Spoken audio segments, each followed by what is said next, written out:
What's going on, guys? Welcome to Kingdom Animalia.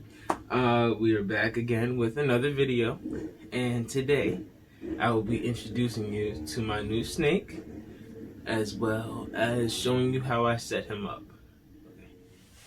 Here is Silky. Silky is my ball python, and I got him from the pet store not too long ago. He's not very old. He's actually pretty young. I'd give him maybe like a month or so. He's very, very young. But I named him Silky because his scales are like so smooth. I mean, my mom named him Silky, but his name is Silky because his scales are like super duper smooth, and it kind of feels silky. So that's the name that we went with. But yeah, so here is my new ball python. I hope you guys like him. He's extremely curious, and he scares a lot of people. He does. I'll be walking in the street and get a lot of looks like, and then so I gotta look at them back like, but you know, that's okay because I love Silky. Silky loves me, I think, right? He didn't do it back, so I'm gonna take that as a no. But well, that's really all for the introduction. I'm not sure what you said, but this is Silky, my ball python.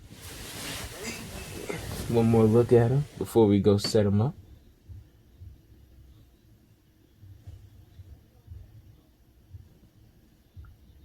All right, well, let's go set him up then. Alright guys, so the first thing I did was I drilled holes into the bin for ventilation. I drilled rows of 2 with the drill bit going from the inside out because it puts the rough edges on the outside of the tank so that you don't risk scratching your snake. I put the holes around the entire bin, and even with the 2 rows that I made, there's still a possibility that I would need to make a 3rd row.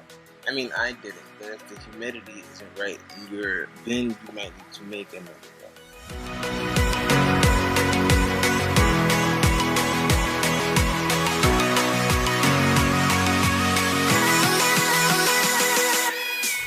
Alright, so the next step was I put the heating mat on. The heating mat is a pythhon, I think it's pronounced pythhon, reptile heating pad. I'll put a link to it in the description. It's not really a brand that's out there very much, but I liked it because it has a thermostat I can use to gauge the heat on the heating pad to make sure that my snake doesn't end up burned.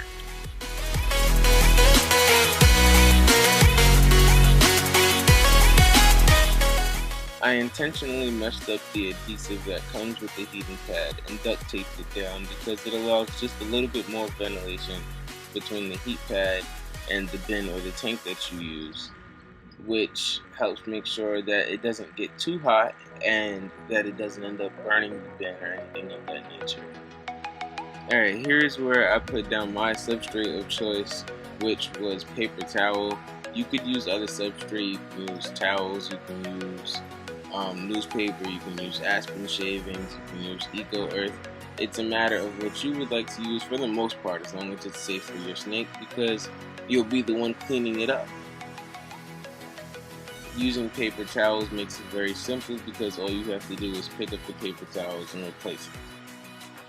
I personally chose to put an additional towel on the hot side to give the heat a little bit more to pass through because, like I said earlier, heat pads can be somewhat inconsistent and get a little bit too hot. So if you give it a longer ways to travel, it won't be able to be as hot, which is why I picked one with the thermostat as well. The next thing I did was I created a humidity hide, and the way I did this was the only way I know how. I took a bin and I heated up a knife, and I used a hot knife to melt the plastic off of the lid of the bin into a circular shape so that the snake will be able to go inside of it. I did the exact same thing with these other bins, only I put the hole in the front because I'm using it as a hide. I made sure that none of the edges were sharp and that the snake can comfortably go into the bin and out of the bin without it being too tight of a space. Now is where I just put down all of my bowls. I put down the water bowl, which is that white bowl that you see. I put down the 2 black hides, one for the hot side, one for the cool side, and I put down the humidity hide as well. The way I keep humidity in my humidity hide is I take a folded paper towel and I basically just wet it with water, and thereafter I sit it by the heating pad. This way the heat kind of helps create more humidity in the hide itself. You don't have to use paper towel. You can use other things like sphagnum moss or cocoa fiber. I've also heard of people like using eco earth and things as well. Here is where I put in my foliage or my decor, which isn't mandatory. It's a personal preference thing because the snake doesn't actually need it. It's just nice to have. So I put down some leaves that I got from the dollar store, as well as some wood chips and a rock.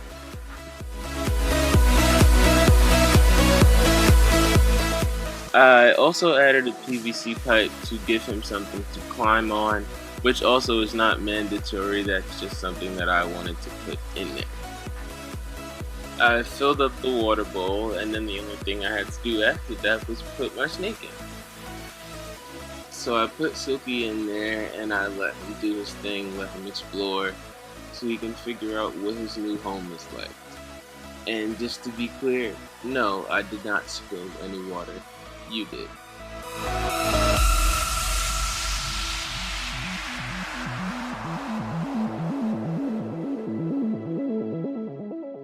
As I was saying earlier, the bin has a bunch of clamps that go around the entire bin, which is great because it makes sure that the snake isn't going to escape. There's no way he's pushing up the lid with all of these clamps. Alright, so the last thing I did was I fed him because the people at the pet store had told me that they don't know the last time he was fed because they just got him through a shipment, so I decided to see if he wanted to eat. He wasn't very interested in the Pinky, so I didn't think he was going to take it, but I left it in the bin for a while anyway, and a few minutes later he just snatched it up.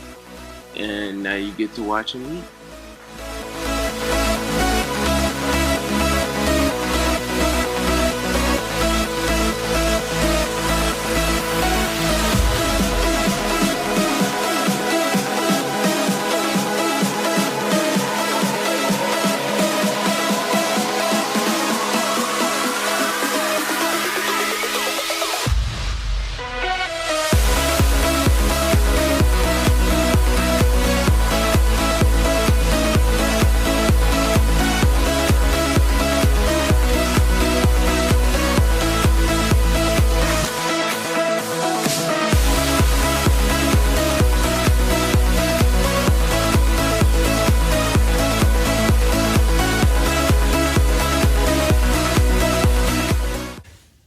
Alright guys, well I hope you enjoyed the video. Let me know if you guys would like to see some more of Silky. I'll be happy to show you guys some more of him and give you guys some facts on him and stuff, or even tell you guys how I ended up getting him in the first place. But yeah, so there you have it. If you guys did enjoy the video, feel free to like, comment, subscribe, share, anything. But I'll catch you guys next time.